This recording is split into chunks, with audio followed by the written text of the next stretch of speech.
Bom dia, primeiro ano! Bom, hoje nós começamos então a falar um pouquinho sobre metabolismo energético. E só para iniciar, a gente tem que saber que o Sol é a grande fonte de energia da Terra. E é dele que provém praticamente toda a energia necessária para a manutenção da vida no planeta, né? Ao longo dos últimos anos, o ser humano criou maneiras de aproveitar diretamente essa energia por meio, por exemplo, dos painéis fotovoltaicos, que são capazes de captar a energia solar e convertê-la em energia elétrica, né? Vou começar falando um pouquinho para vocês, então, sobre a bioenergética. O que vem a ser isso, tá? Então, a energia que está presente em nosso cotidiano. Isso é a nossa bioenergética. E como eu disse, a forma de energia mais abundante é a energia solar. A energia que vem de reações de núcleos atômicos que ocorre há bilhões de anos e a gente sabe que não existe prazo para que essas reações parem, para que essa estrela venha a atingir um estágio de dormência e morte, tá?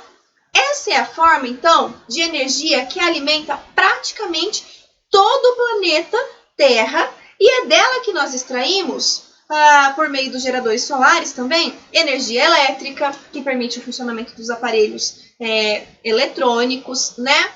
E em todas essas manifestações ocorre transformação de energia, que é um fenômeno que merece destaque. Então, a gente sabe que ocorre reações químicas. Uma das características da energia é que ela está em constante transformação. Então, a gente pode transformar energia térmica em energia elétrica, a gente pode transformar energia elétrica em energia térmica, e assim sucessivamente. Bom, nós temos alguns tipos de energia, vou citar 3 bastante importantes. A energia química, que é aquela energia que vai envolver reações químicas, transformações químicas, como a queima dos combustíveis fósseis, como a queima do etanol, como a queima dos biodízeis, enfim, todas as reações que são geradas através de transformações químicas.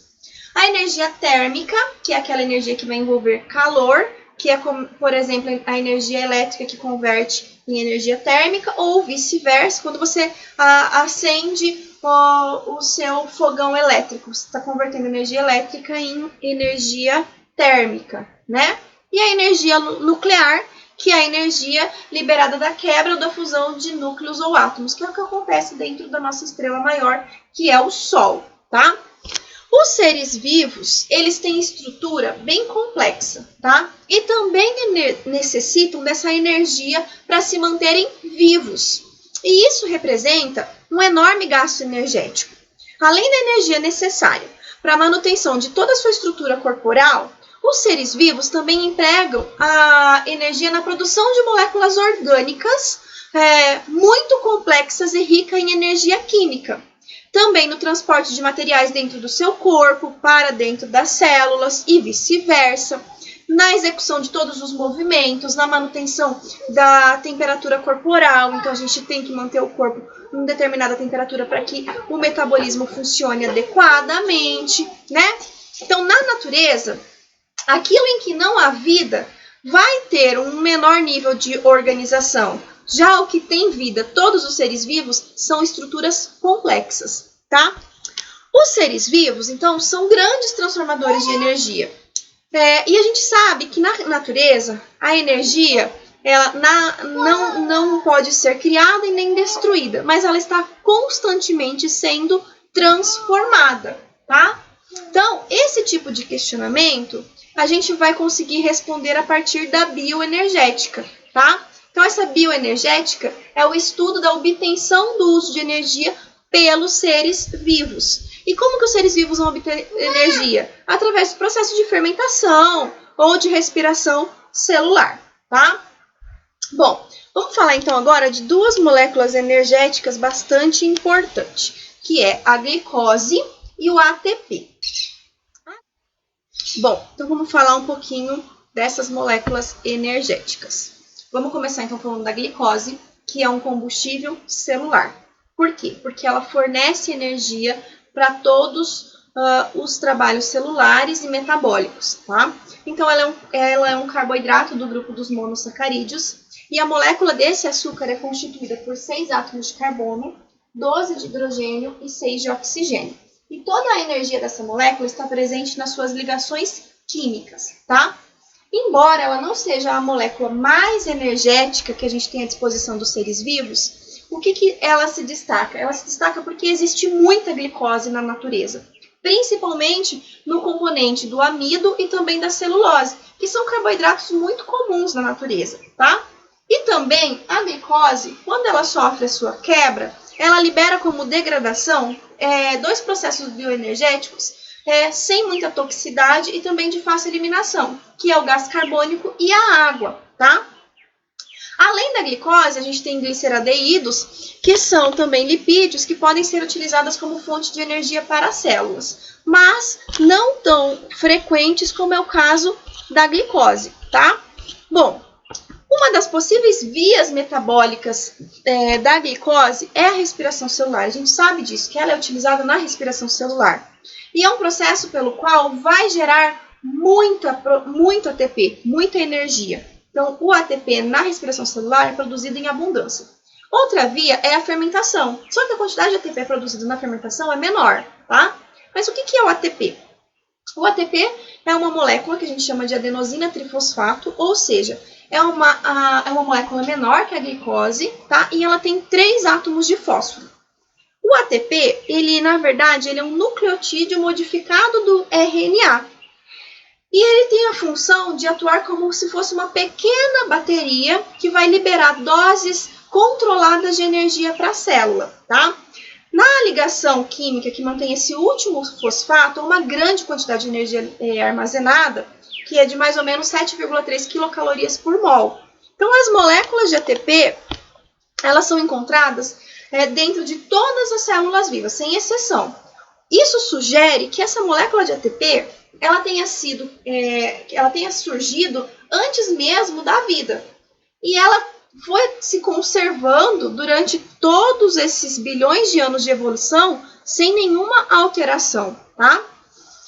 Esse terceiro fosfato da molécula de ATP, quando ele é removido por hidrólise, essa quebra da reação libera essa energia que eu falei para vocês que está armazenada, que é de mais ou menos 7,3 quilocalorias por mol. E o resultado dessa hidrólise é uma molécula que possui 2 grupos de fosfato, que é o ADP, que a gente chama de adenosina de fosfato. E esse ADP é como se fosse a bateria descarregada. E aí ela fica pronta para receber um novo fosfato orgânico, tornando-se novamente o ATP, tá? O ATP, ele é o elo entre o processo de liberação de energia e os processos orgânicos que dela necessitam, tá? Então, o processo de formação, síntese de ATP, se denomina fosforilação. E os seres vivos apresentam 3 formas principais para realizar esse processo. Então, a gente vai ter lá a respiração celular, que ocorre na presença do oxigênio, tá? Que é o processo que ocorre na ausência do oxigênio, que a gente chama de fermentação, tá? E aí a gente ainda tem a energia que é empregada na formação de ATP com a energia luminosa, que é o que acontece na fotossíntese, né? Então, a gente tem 3 formas aí. A respiração celular, que acontece na presença de oxigênio, a fermentação, que acontece na ausência do oxigênio, e ainda temos o processo de fotossíntese, que acontece na presença da luz, né? Bom, então vamos falar um pouquinho agora sobre a fermentação, tá? Então, a fermentação é um processo que produz ATP, então produz energia,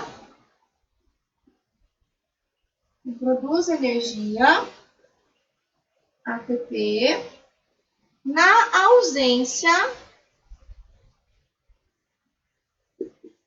de oxigênio, tá? Então, a gente fala que é um processo anaeróbico.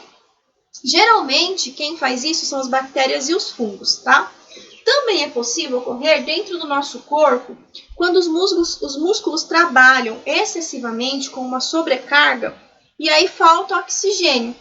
E aí eles começam a fazer fermentação e acabam produzindo ácido lático, que a gente vai ver que é o caso da fermentação lática, tá?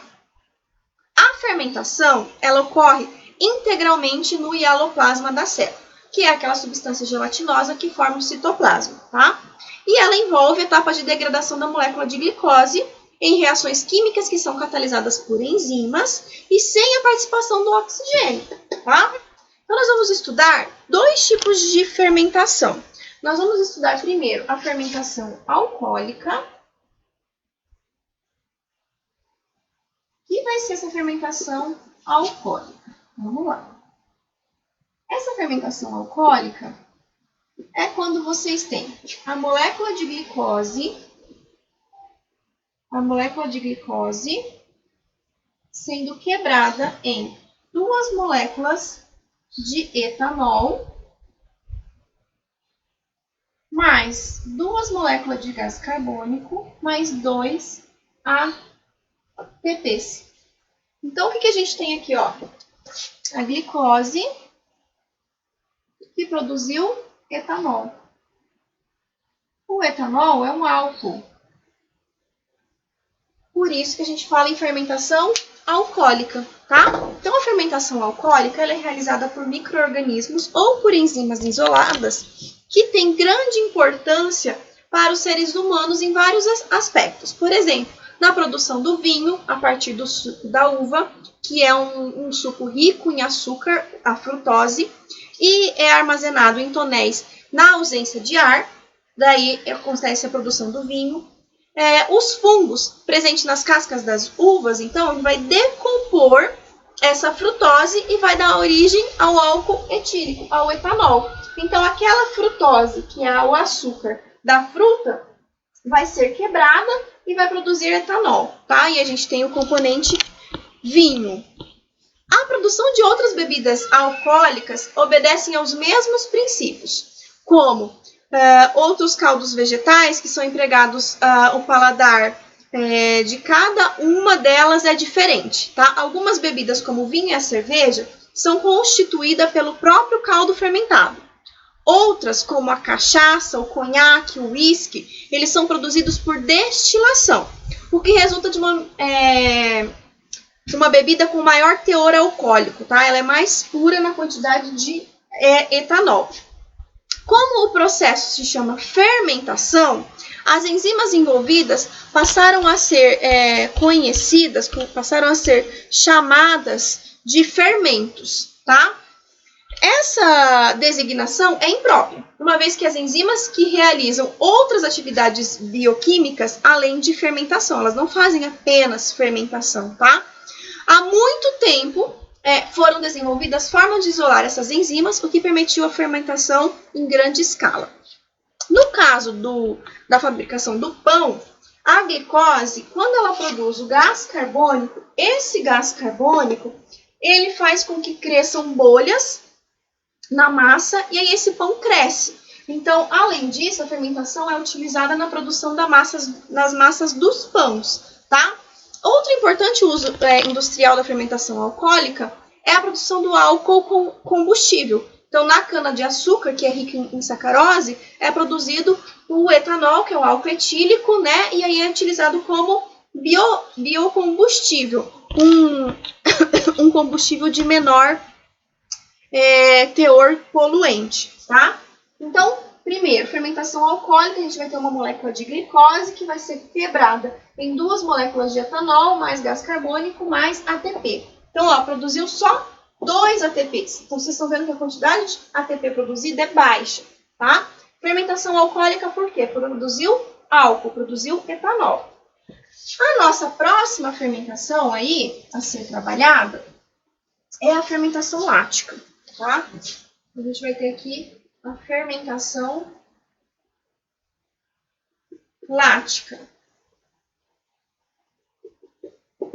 O que vai ser essa fermentação lática, então? A gente vai ter a glicose, C6H12O6, sendo quebrada em 2 ácidos láticos, tá? Em 2 ácidos láticos, mais 2 ATPs. Então, vocês viram que aqui ela não libera dióxido de carbono, ela só vai liberar o ácido lático, tá?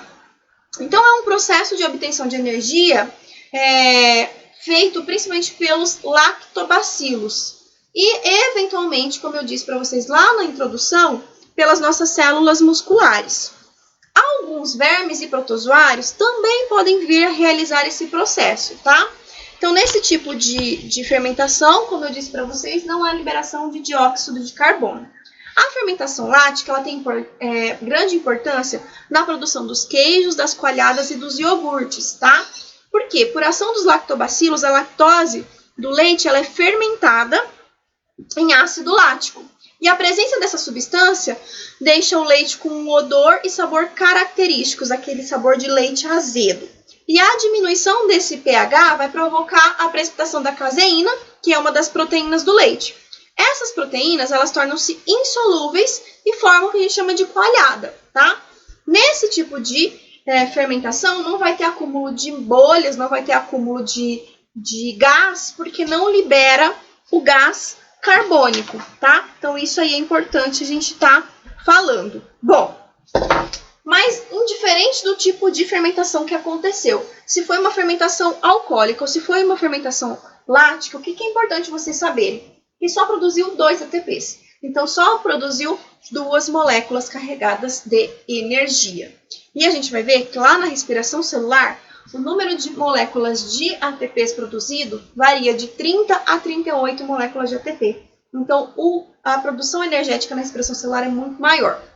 Outra coisa que é bom vocês levarem em consideração, que vocês estão vendo que a quebra da molécula da glicose, ela está ocorrendo totalmente na ausência de gás oxigênio. Então, a gente fala que é um processo anaeróbico, tá?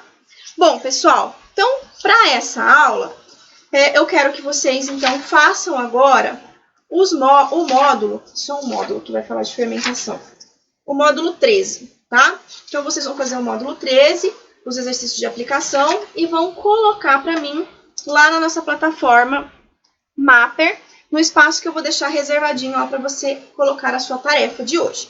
Combinado? Na próxima aula de bio, então, a gente começa a falar do processo de respiração celular que acontece dentro das células numa organela específica chamada mitocôndria. Até a próxima, pessoal. Tchau, tchau.